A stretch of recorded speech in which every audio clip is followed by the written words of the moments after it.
Welcome to the NATO Public Forum. I'm John Walters, President and CEO of Hudson Institute. I am very pleased to be joined by United States Senator Roger Wicker of Mississippi. He sits on the Committee on Armed Services in the United States Senate.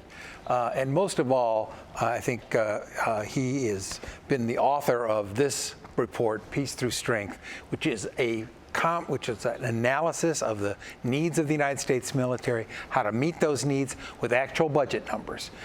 So we're not talking about talk, we're talking about actual dollars and building capacity. Thank you for being with us. Thank you, John. Glad to be with you. Thank you for your work. You released this report on how to maintain 21st century peace through strength. Can you give us a little idea about the key parts of this plan, because you're the author? Well, the key parts of this plan are getting us back to 5% of gross domestic product, just like Ronald Reagan did.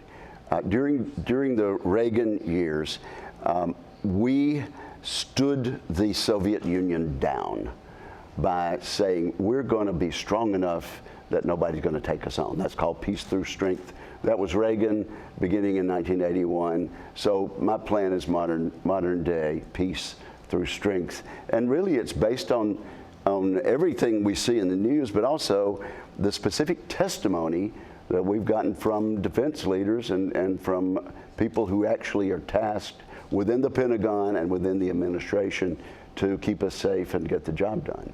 Yeah, as a think tank head, I read a lot of reports, government, and so forth. A lot of them are not interesting. They're not as specific. They're a lot very general. I urge everybody, read this report. It's online. It gives you detailed analysis of weaknesses and how to fix them, which is most important. Thank you very much. Well, we did put a lot into it, and I have to credit my staff for working through the minutia. But these are specific plans to build our Navy up where it should be, to rebuild our shrinking Air Force, and also to get us where we need to be on our munitions. There's so much that needs to be done, and of course this interview is taking place in connection with the NATO Public Forum, so we need to work with our allies and a great alliance we've had.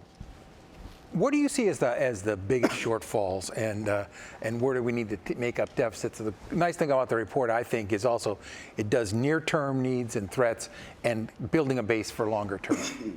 Well, the principal shortfalls are in the Indo-Pacific, but also this report asks us to recognize, and excuse me for my voice, that we are facing an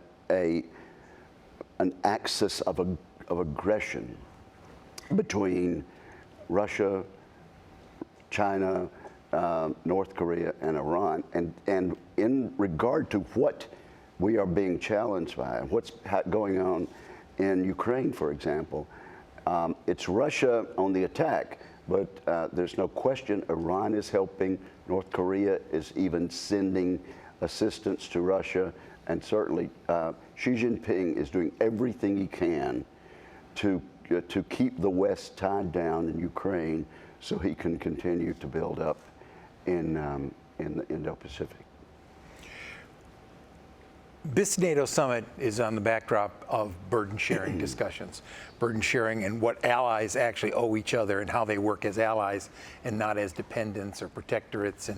And that's a big debate in the United States. You've been a part of that debate.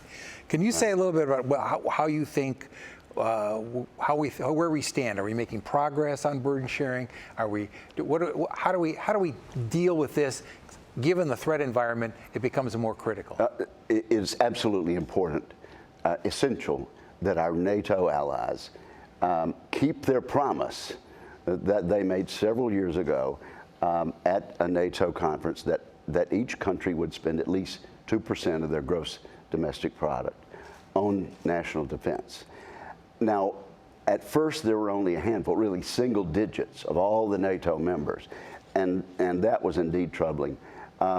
Now we're up in the 20s, but there are some notable exceptions, and quite frankly, the leadership of the Senate, me included, met with Prime Minister Trudeau, our northern neighbor and one of our closest allies, yesterday, and we pointedly mentioned that they are one of the laggards when it comes to putting in money on their national defense so they can help the alliance. It's only about 1.5% in Canada. I can report to you that Prime Minister Trudeau said that they were going to unveil a plan later on this week, and perhaps it will come Thursday, Friday, but before the end of the week, to get Canada to 2% of GDP by the end, within a decade. So that will be helpful. Clearly, we're making progress. Clearly not, we're not where we need to be. But it is, I would have to say, the strong rhetoric, perhaps hyperbole, on the part of President Trump during his term of office and during the course of this election has been a wake-up call for our NATO allies. And so they're headed in the right direction. A lot more needs to be done. And since the context here and allows speaking to the American people as never before, and a reminder, what is the importance of NATO as you see it? You have to look at the appropriations for the U.S. military.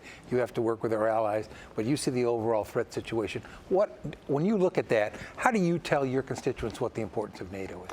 Well, the question is, who will lead the world in the rest of the 21st century?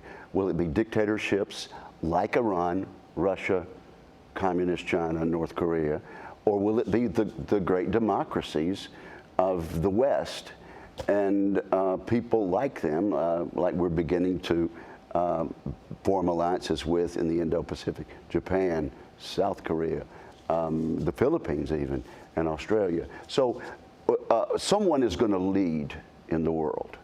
Will it be the dictatorships of Putin and Xi Jinping, or will it be the United States and our allies? And that will determine what kind of world we live in. I don't want to turn this country over and the rest of this century over to my grandchildren in a world that is ruled by dictators. Democracies don't invade their neighbors. Look around. The countries that threaten their neighbors and try to change the borders by violent aggression and armed forces are the dictatorships of this world. And chief among them are this war criminal named Vladimir Putin. Absolutely, if Russia were a democracy, they'd be tending to their own business and seeking to internationally recognized borders that the rest of the world has agreed to abide by.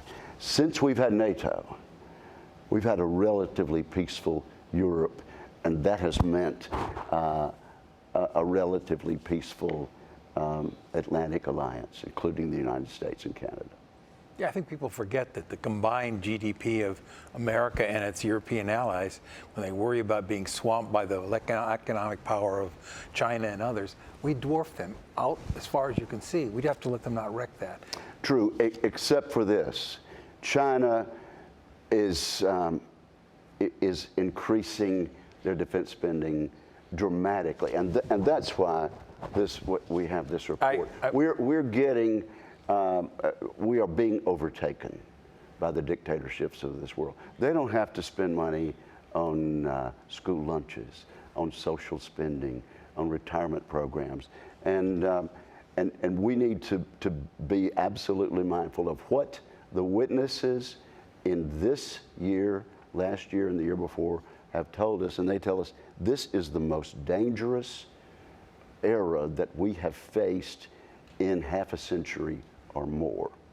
And so, yes, while we have the economic might, we're not spending a big enough portion of it on defending our future and defending freedom and democracy. Well, I want to thank you again for this plan. Well, John, thanks for your leadership. Thanks for the Hudson Institute. We really appreciate it. You're welcome. Thank you, sir.